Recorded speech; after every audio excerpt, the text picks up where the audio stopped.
staying tuned on Rest TV. As always, I am your host, Jackie Lingla, here on the Financial Eye, where we shine the light on key financial issues that shape our economy as Uganda. Now, tonight we are discussing a critical topic that has gotten the country and the public at large talking, that is Uganda's debt management. And now, as we drive closer to the 2026 general elections, of course, concerns are popping up concerning the ballooning debt, which is now currently standing at a staggering 106 trillion Ugandan shillings. And of course, there are many worries. This is a threat to the economic stability as a country and also to the future public service delivery for Uganda. Now tonight with me on set, I have a guest from civil society budget advocacy group, that is CSBAG. He's an economist, that is Mr. Odong, where we'll be diving through and discussing the implication of the debt to GDP ratio, which is currently for Uganda surpassing the ceiling set, which was 50%, and now we're standing at 53.34% as an economy. What does this mean for the economy of Uganda? And also we'll be also exploring about the Uganda's future borrowing plans for the financial year 2025-2026. A very good evening, sir. Good evening, and thank you for inviting me to Rest TV. It's a very good opportunity, and for the viewers, talking about public debt is a very good thing to do, because it helps the policymakers understand what the public feels about the entire debt management in our country. Okay, Mr. Dong, thank you so much for honoring our invitation and for accepting to discuss this topic to depth so that Ugandans can understand key issues that we need to know for the economy to grow forward. Now, moving forward, moving to the numbers, the staggering 106 trillion Ugandan shillings in terms of debt is a huge number. What are your thoughts concerning our current public debt as a country? Thank you very much. I think from your introduction, you said we want to make it simple.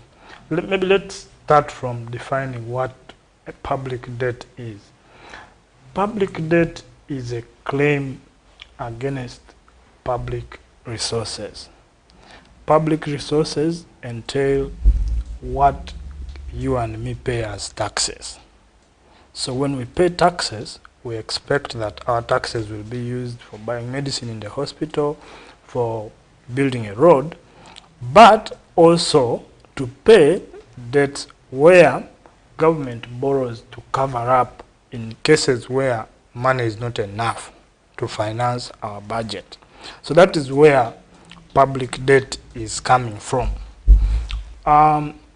When you are now talking about 106 trillion, around 2008 there, it was very small, I think around 13 trillion there.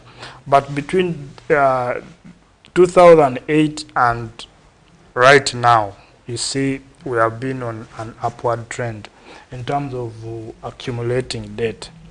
But world over, countries borrow, even individuals borrow.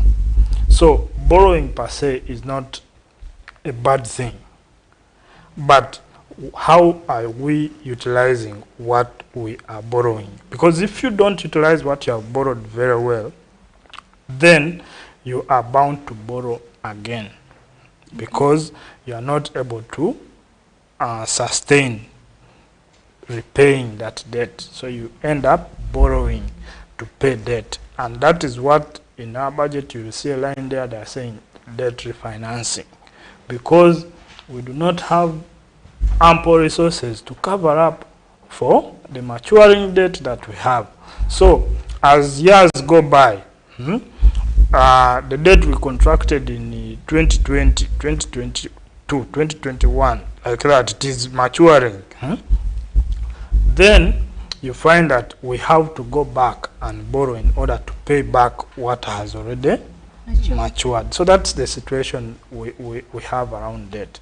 But the concern for me, and what I wish should be the concern for every citizen, is whatever we have borrowed, how are we utilizing it? Because that's where the problem is. We went to borrow with the reason that, okay, we are borrowing to build a road, we are borrowing to build a hospital, we are borrowing to do this kind of infrastructure. But then if we don't do it, that means we are not utilizing the debt properly, because when it comes to repayment, we must pay. Okay, now moving forward, for the economy of Uganda, what are the key drivers for our debt as a country, public debt as a country, and how can these challenges be addressed? The most driver of public debt is the inability to raise domestic revenue. Just like you are working, you are employed somewhere, you earn a salary. Now, if the salary is not enough, then you'll end up going to borrow. If they increase your salary, then you will not borrow. Now, in the case of our government, if it raises enough revenue through taxes, then it will not have to borrow. So, the inability to raise enough money from domestic sources is what is causing us to borrow.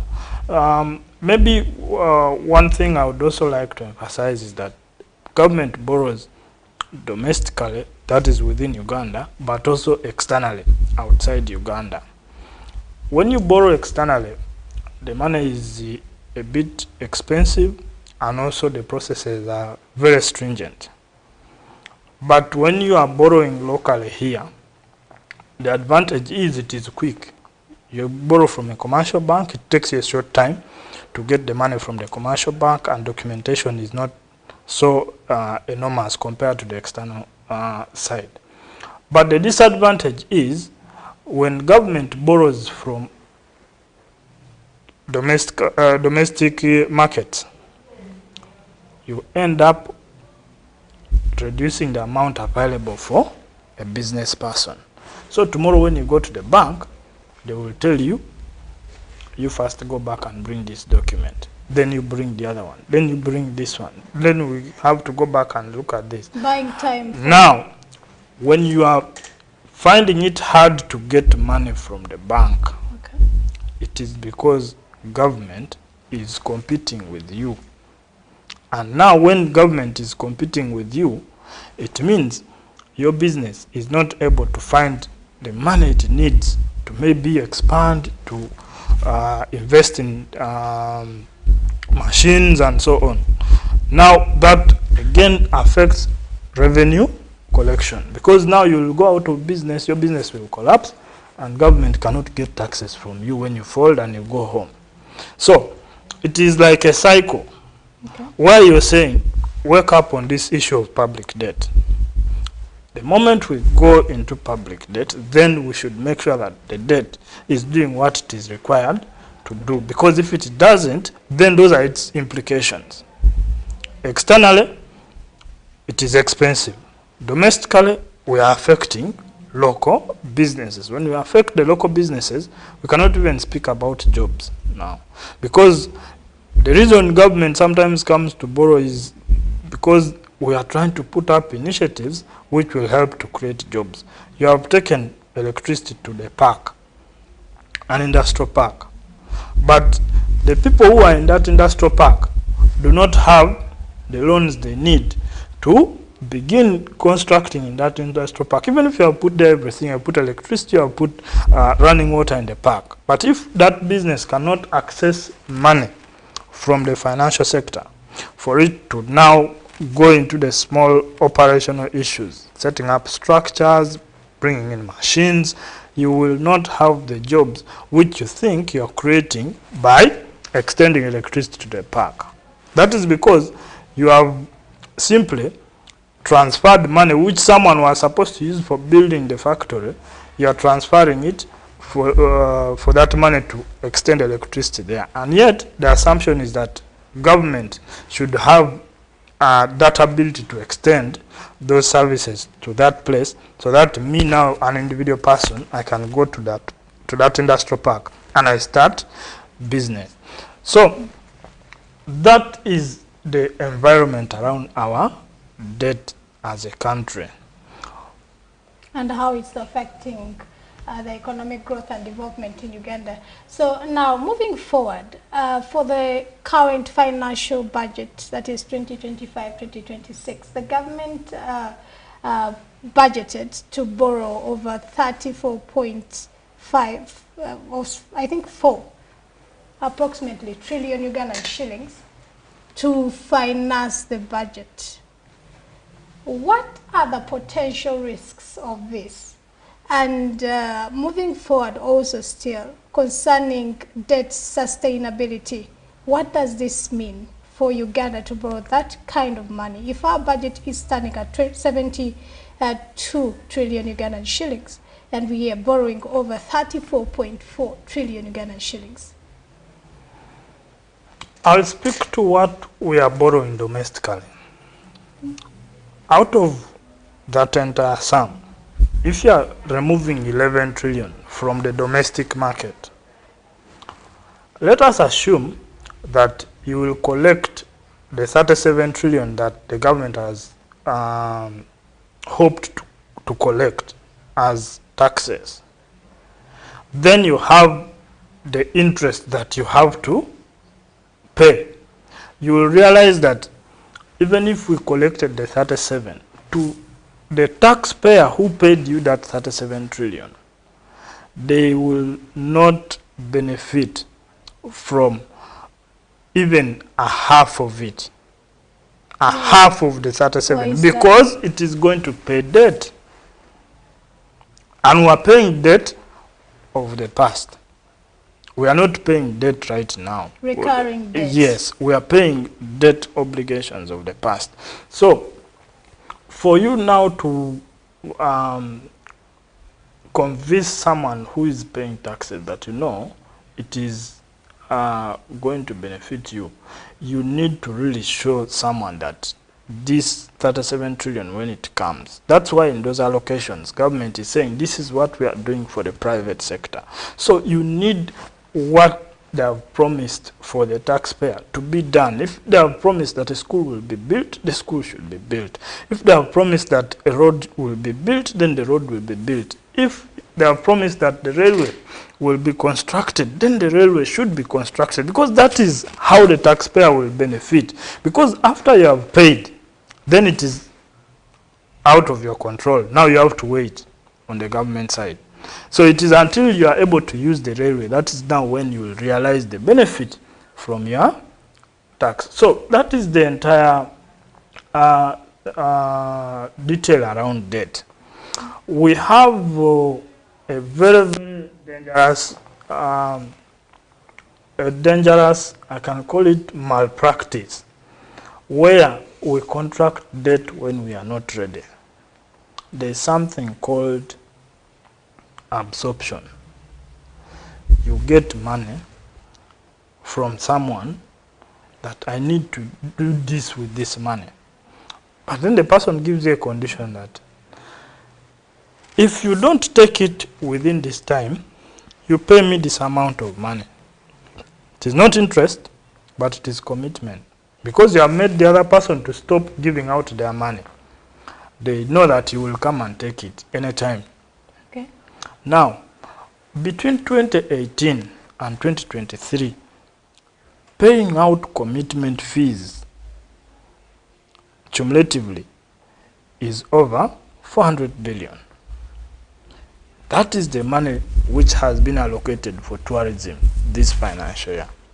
And that is the money you are paying out for commitment fees. Because you are not ready to do a project. Okay.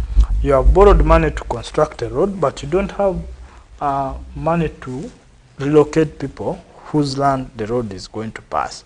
So you have money which you are supposed to withdraw to come and begin constructing the road, But because you don't own where the road is supposed to pass right now, you first begin paying back the other person money because you are not using their money. So in short, you are paying for money which you have not even started to use. So that is a very, very bad problem. And it is affecting the entire efficacy of borrowing.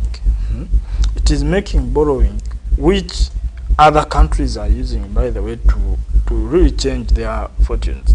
Everyone borrows. But when they are effective in borrowing, then you see results.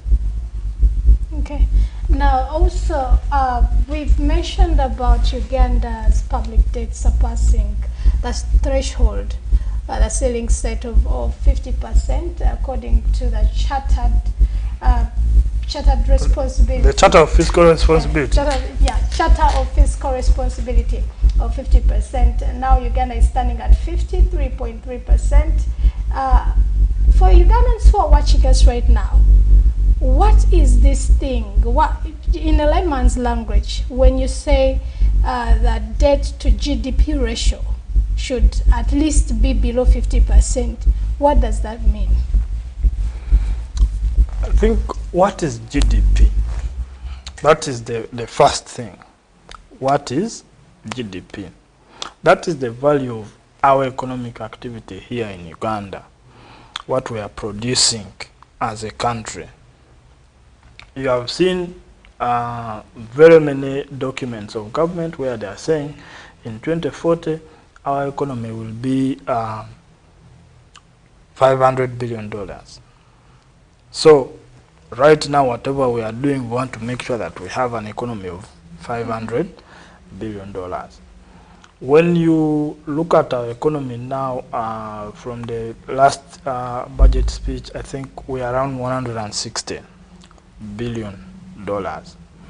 Now, when you look at that, that is what we use to base on our borrowing. It is like the way you look at your income as a person and you decide to go to a bank to look for a loan.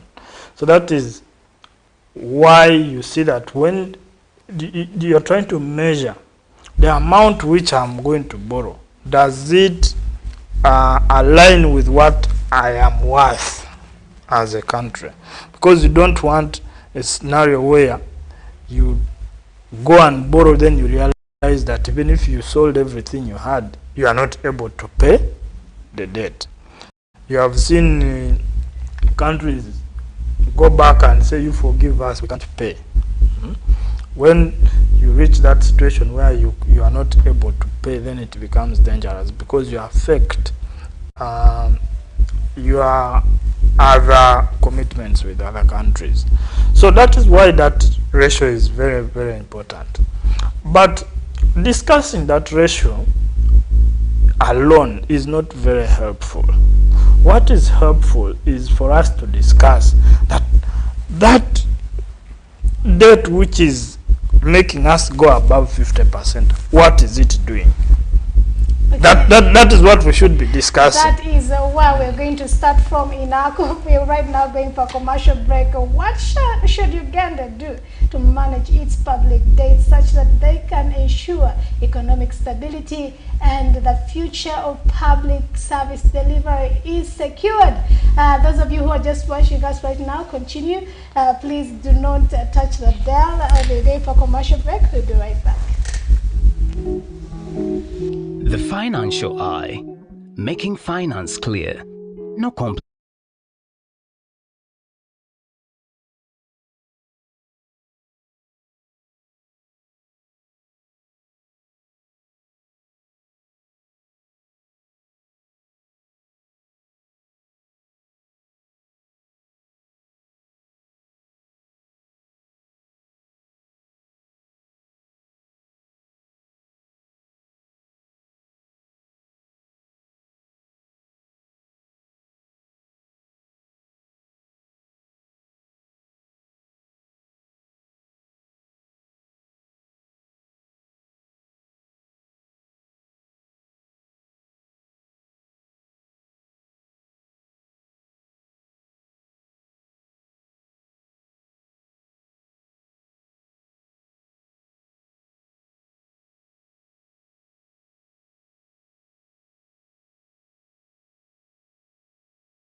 Welcome back to the Financial Eye, where we shine the light on key financial issues that shape Uganda's economy.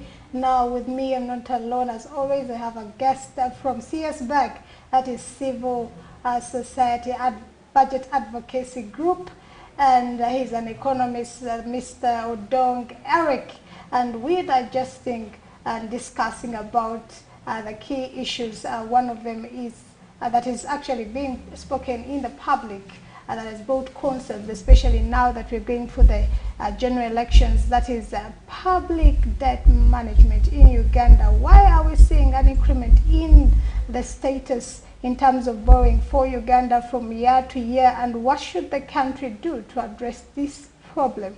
And what does it mean whenever we read the budget and we see that debt continues to accrue and accrue? What does it mean for an ordinary Ugandan? Who is watching us?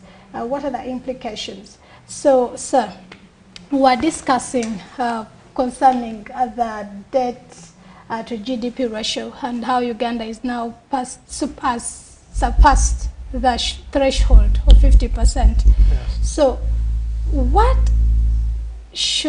are the potential risks? For example, if we do not address this urgently, now that we are at approximately 53%, if we go to 60%, what are the risks of this as a country? The immediate risk is that we shall fail to keep our commitments when it comes to debt repayment. You know, every debt has a maturity period. So like this month, we have debt which has matured. So as a country, we pay. The next month, debt matures, we pay. So if we continue accumulating debt, then it will come a time where our resources are not able to pay those obligations when they become due. And when that happens, it is called default. When you default on debt, then it has consequences.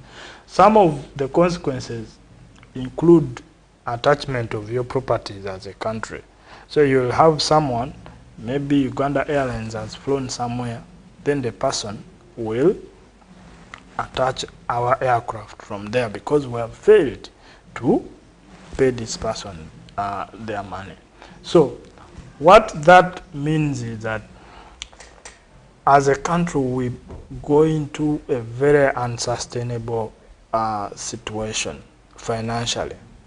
So it is very, very important that even as we are we are above the threshold, we need to quickly reflect on what exactly the debt which has caused us to go past the threshold. Then it should also make our GDP go past the threshold. I think that's the only way to limit the damage from debt. Since our debt has gone past the threshold, then let our GDP also go past the threshold.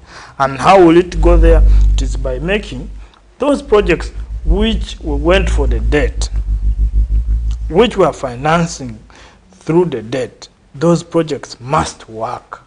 That is how our GDP will... So your gist is concerning resource allocation. Has it been really, the funds that we have borrowed been effectively administered to achieve the objective? Exactly. For example, if we have gone to borrow money for the Ginger Express Highway, then the Ginger Express Highway should be working right now so that GDP will increase. Then we shall come back to normal.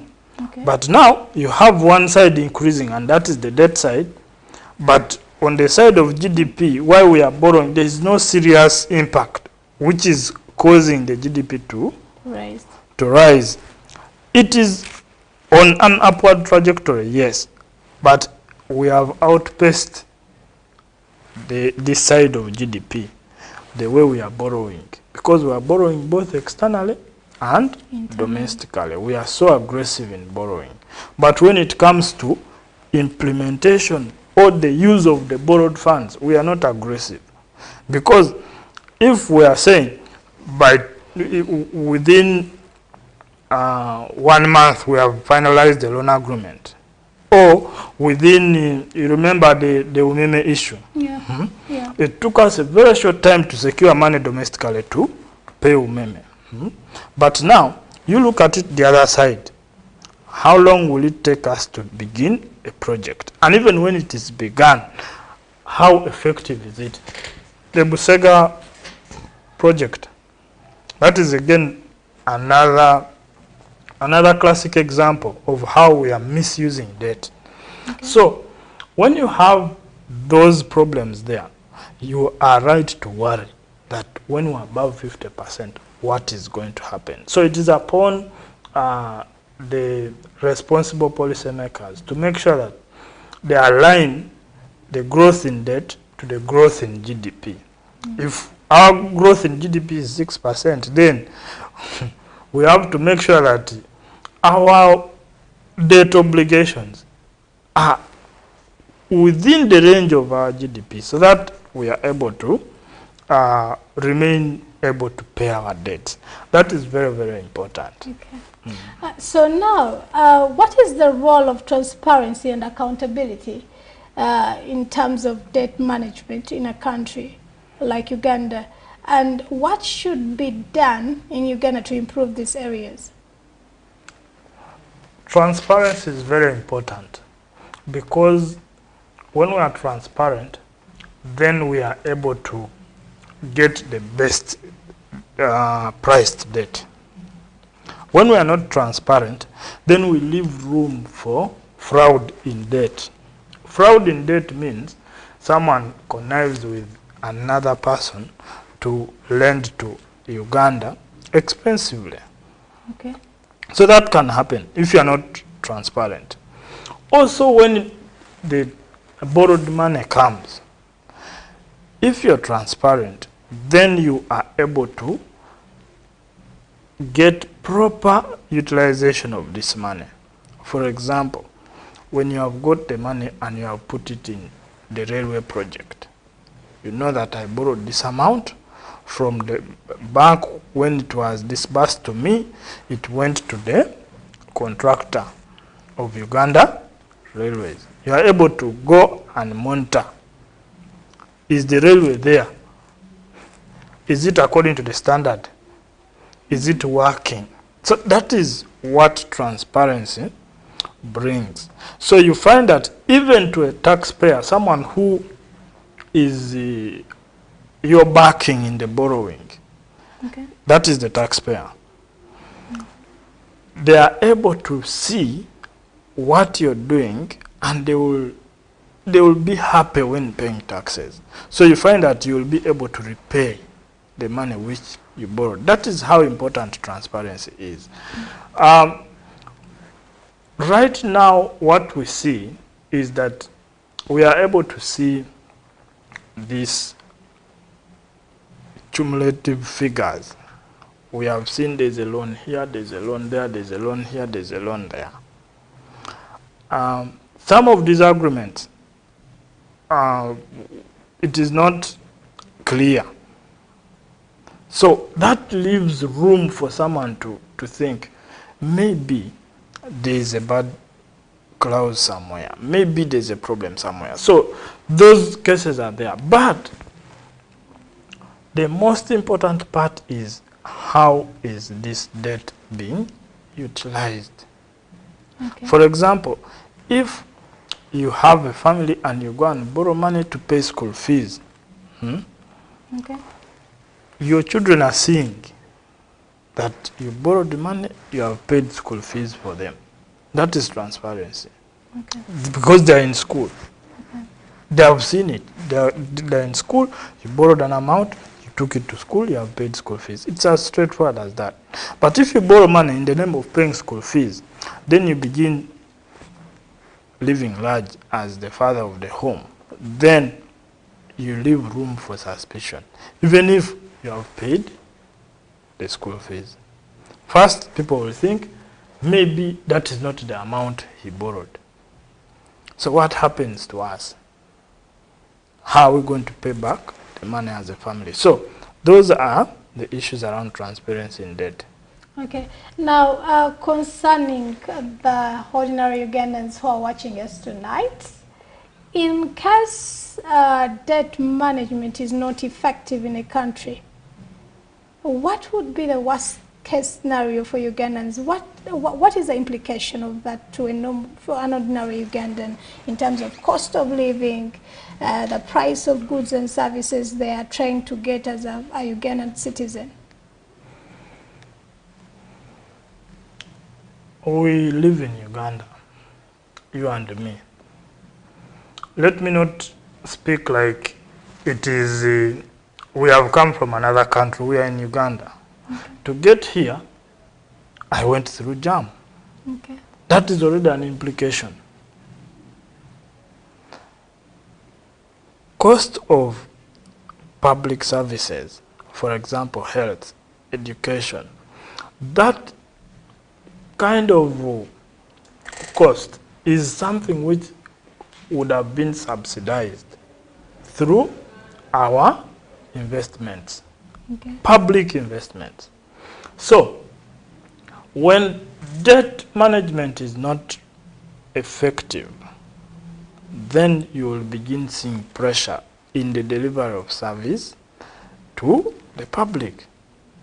You are seeing people say, we are not feeling the presence of government. Yes. I'm not benefiting from government in any way. Because the person who is paying tax, they look at the road which they are using and it is in a bad state. They go to hospital, they can't get treatment. They are being told to pay.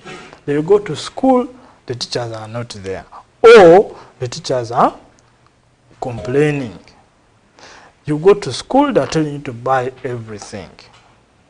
So, the failure in service delivery is an implication that arises from poor management of the debt we are contracting. Remember, we said this debt is being got for investment in public projects like roads, hospitals, and so on. So if they have borrowed money and a road is not complete, again, if you look at that, the Busega and PG, that project there. So if someone is getting stuck there every day because of JAM, that person is experiencing the problems of poor debt management in the country. If you go this side of Mukono and you are experiencing that JAM, then you are also experiencing poor debt management in the country because we don't have the Ginger Express highway there. When you cannot use railway to bring your goods from Kenya, you have to use the road, which is expensive and it is affecting your business. Then you are feeling the consequence of poor debt management. Okay. Now, moving forward still, for ordinary Ugandans, there are initiatives that we've been hearing in the public on social media and concerning the Okusaving.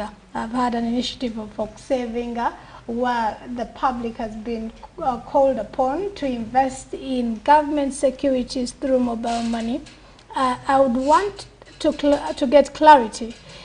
If we get this if we come on board to support such initiatives and we invest in government securities using our mobile phones and, put our money there, are we trying to solve the debt situation as a Ugandan? Are we playing a role? And if we are there any other initiatives we should know about?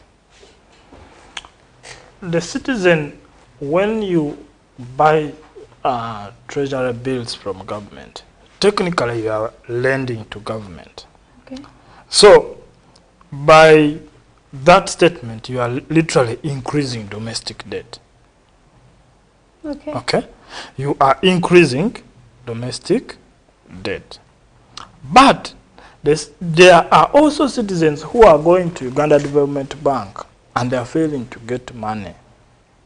There are citizens who are saying, PDM money is not enough. Okay? So for you who is able to save, if you buy the treasury bill, you have lent to government, and the government puts that money in Uganda Development Bank, and Uganda Development Bank supports businesses which have created jobs. So there you are helpful. That is why you should save. Okay. There you are helpful. But there's one serious if in the middle there. The money is going to Uganda Development Bank, and Uganda Development Bank is able to give it to businesses which will create jobs. So there, the equation is complete. Okay. But if you are lending to government through the treasury bill and the money gets lost In that way. through corruption, Okay.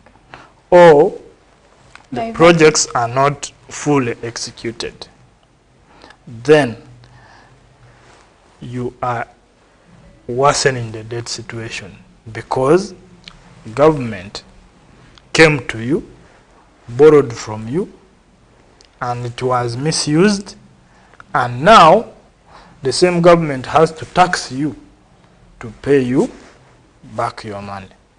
Because when your debt matures, then you will go to the person who gave you the treasury bill that, you know, my bill matures on this date, please pay me. So government has to make sure that it has money to pay you on that date. So the issue is always rotating around transparency and accountability. Efficiency in the management of debt. When we have got the debt, what do how we use should it an for? ordinary Ugandan hold the government accountable when it comes to debt management? We have our leaders.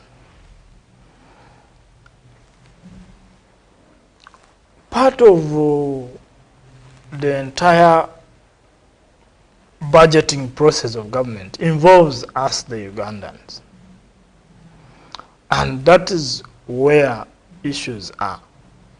You generate your priorities as Ugandans. Are those priorities embedded in the budget? Because that is what your budget is supposed to reflect, your priorities.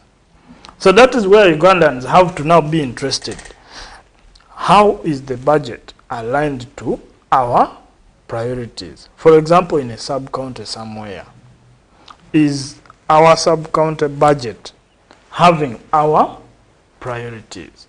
That is how you, in your capacity as a Ugandan, you begin from there.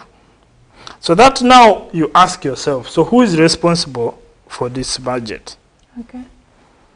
A budget has two sides, revenue and expenditure. Revenue means you pay your taxes.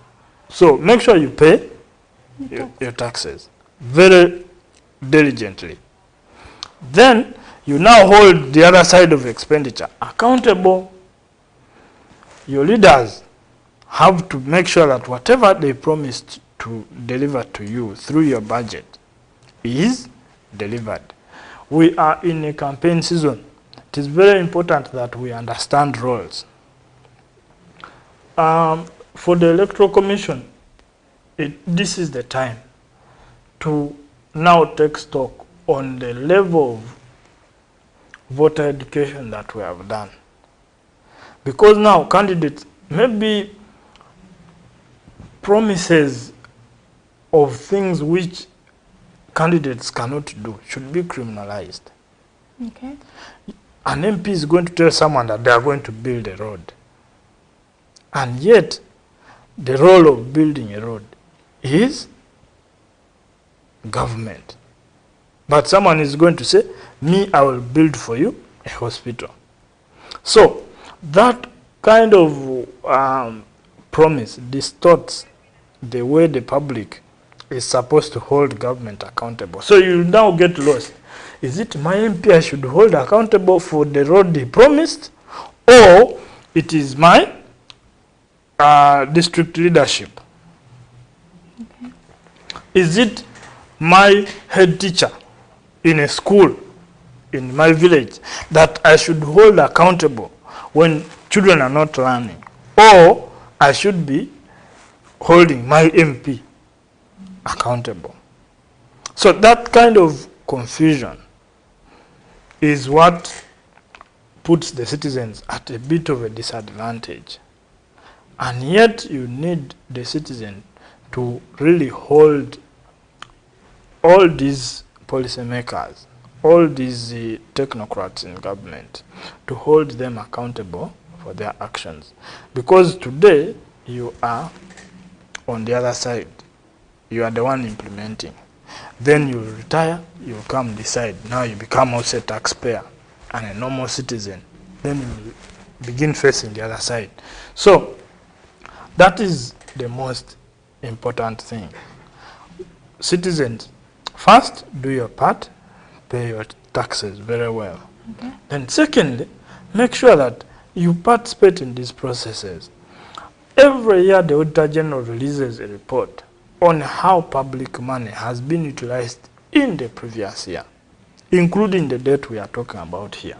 Okay. So it is the duty of the citizen to look at that report and ask questions.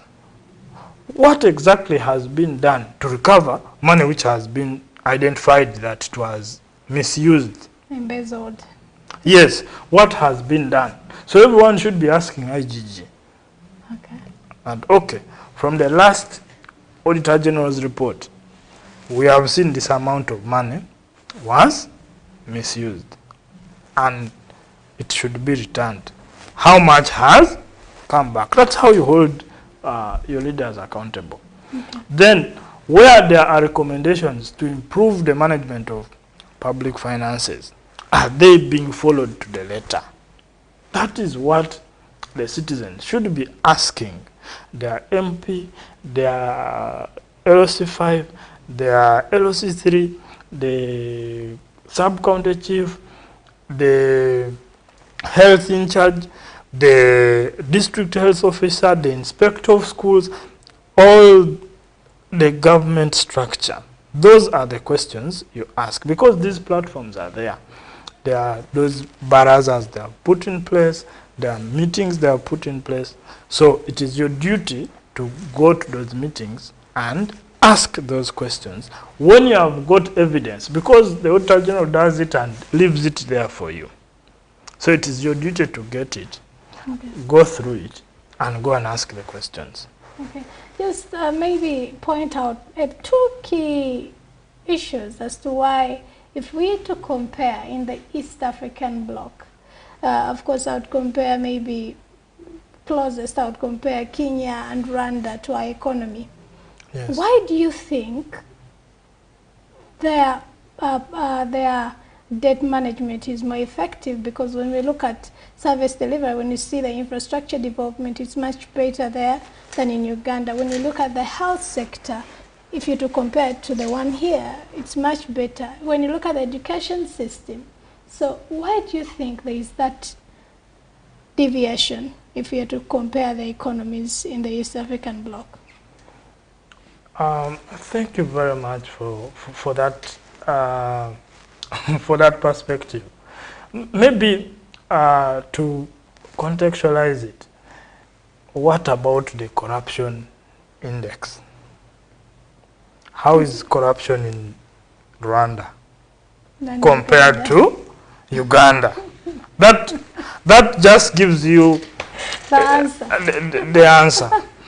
How effective is public project execution in Rwanda compared to Uganda?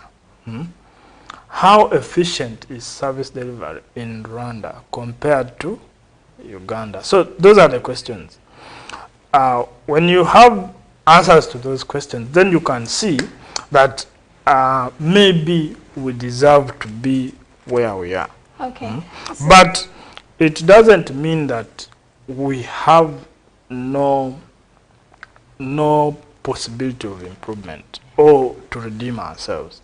There are a lot of initiatives which are there, only that we need to come together. Okay, because civic awareness is also important. If you look at the Kenyan side, Kenyans are very, very concerned of their public affairs. And that is the level that is required. Okay, Mr. Dong, thank you so much. Just in a few seconds, give us your closing remarks as we wind up. Closing remarks. Yes, we are above the 50% threshold. It is scary, but what is more scary is our inability to use what has caused us to reach the 50%. Let us shift from discussing the 50% to discuss what we borrowed. What has it done? Why isn't it being used properly? And how can it be used properly? When we address that, maybe the focus on the 50% will not be there, because there are countries which are in 80%, but they're doing well. Okay. Thank you so much for staying tuned on Rest TV. I'm Jacqueline La here on the Financial Eye, where we bring to you the economy, and we see the economy together such that we can focus on those key issues that are taking us to the tenfold economy. That is the $500 billion economy that has projected by our president, the vision bearer. Stay tuned on Rest TV, as always, on the Financial Eye every Monday at 8 p.m. to 9 p.m. Have a very good evening.